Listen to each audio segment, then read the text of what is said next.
नमस्कार साथियों, उम्मीद करती हूँ कि आप सभी अच्छे होंगे।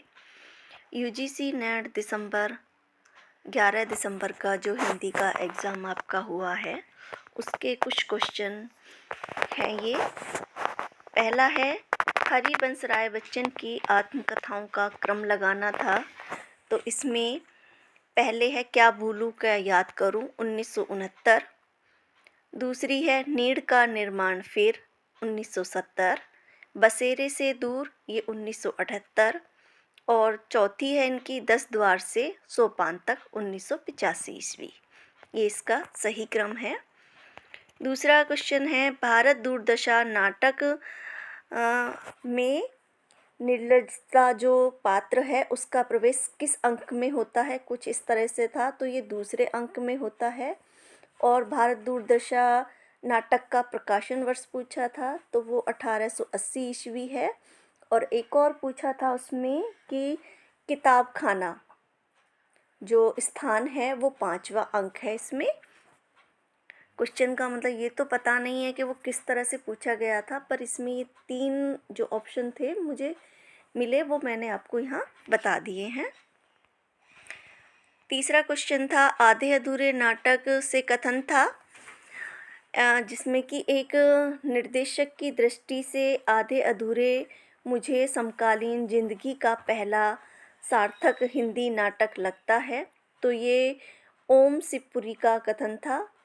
उसमें एक और दूसरा कथन था, यह आलेख एक स्तर पर स्त्री पुरुष के बीच के अलगाव और तनाव का दस्तावेज है, ये भी पूछा था।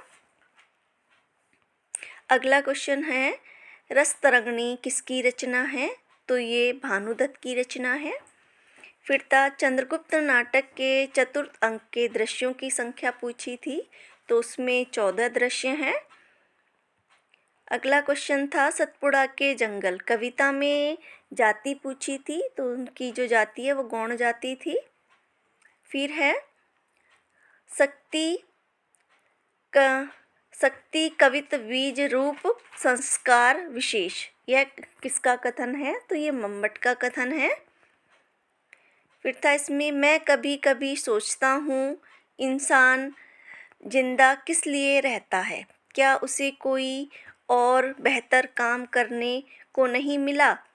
क्या तुमने कभी महसूस किया है कि एक अजनबी की हैसियत से पराई ज़मीन पर मर जाना काफ़ी खौफनाक बात है।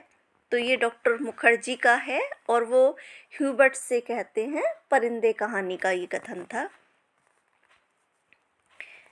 एक क्वेश्चन ये था कि रामचंद्र शुक्ल ने अपने इतिहास ग्रंथ में जनता की चित्तवृत्ति जो परिस्थितियों के अनुसार उसमें नहीं थी, तो इसमें जो है सामाजिक है, राजनीतिक है, धार्मिक है और सांप्रदायिक है। तो इसमें सांस्कृतिक जो है वो नहीं है। फिर था इसमें मजदूरी और प्रेम निबंध से था कि गुरु नानक ने ठीक कहा है, भोले भाव मिले रघुराई। तो ये किसान के लिए कहा है उन्होंने। अंधा युग नाटक में गांधारी का सराफ जो वो चौथा अंक है, और उसकी विषय वस्तु के बारे में पूछा था शायद कि महाभारत के 18वें दिन की संध्या से लेकर प्रभात तीर्थ में कृष्ण की जो मृत्यु के क्षणों तक का वर्णन किया गया है इसमें। फिर अगला एक क्वेश्चन और था कि डॉक्टर भीमराव अंबेडकर ने पीएचडी कहाँ से की थी, तो ये इन्होंने पीएचडी कोलंबिया से की थी।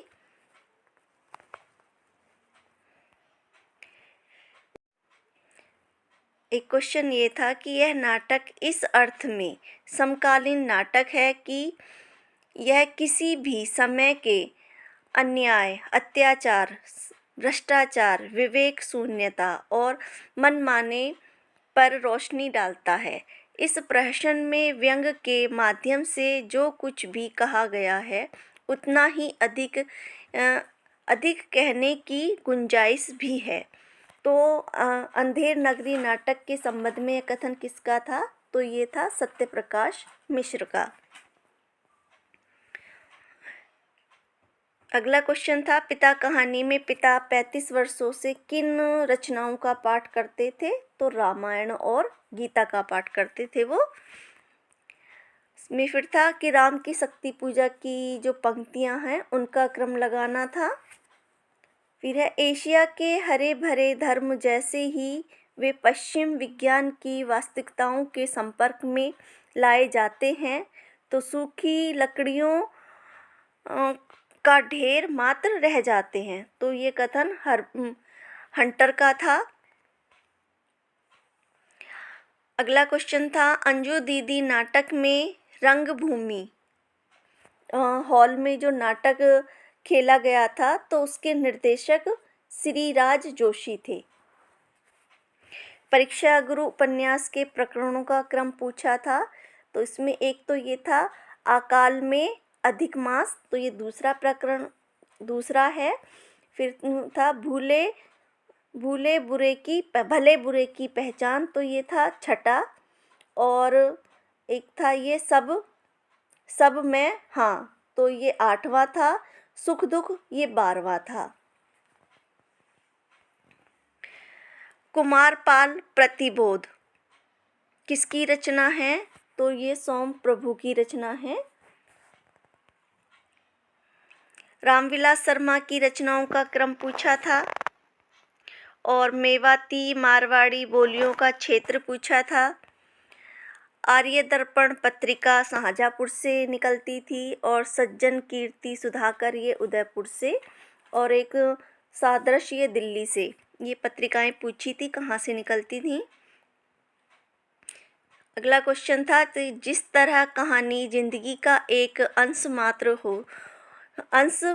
मात्र ही होती है, उसी तरह यह भी मेरी जिंदगी का टुकड़ा मात्र ही है, जो मुख्यतः मेरी लेखीय व्यक्तित्व और मेरे लेखन यात्रा पर केंद्रित है। तो ये मनु भंडारी की जो वो है एक कहानी, यह भी से लिया गया था, उसकी भूमिका से ये संवाद था। अगला क्वेश्चन था, यह संसार का जातीय धर्म है कि जो वस्तु हमारे आसपास है उस पर हमारी बुद्धि दौड़ती है। फारस, अरब और इस इंग्लिश देश के कवि जब संसार की अनियत वर्णन करेंगे तो कब्रिस्तान का नक्शा खींचेंगे, क्योंकि उनके यहाँ शमशान होता ही नहीं है। तो ये कथन है शिवमूर्ति निबंध से। तो ये कुछ क्वेश्चन थे जिनके मैंने आपको आंसर भी बता दिए हैं। वीडियो अच्छी लगी हो तो वीडियो को लाइक करें और चैनल को सब्सक्राइब करें।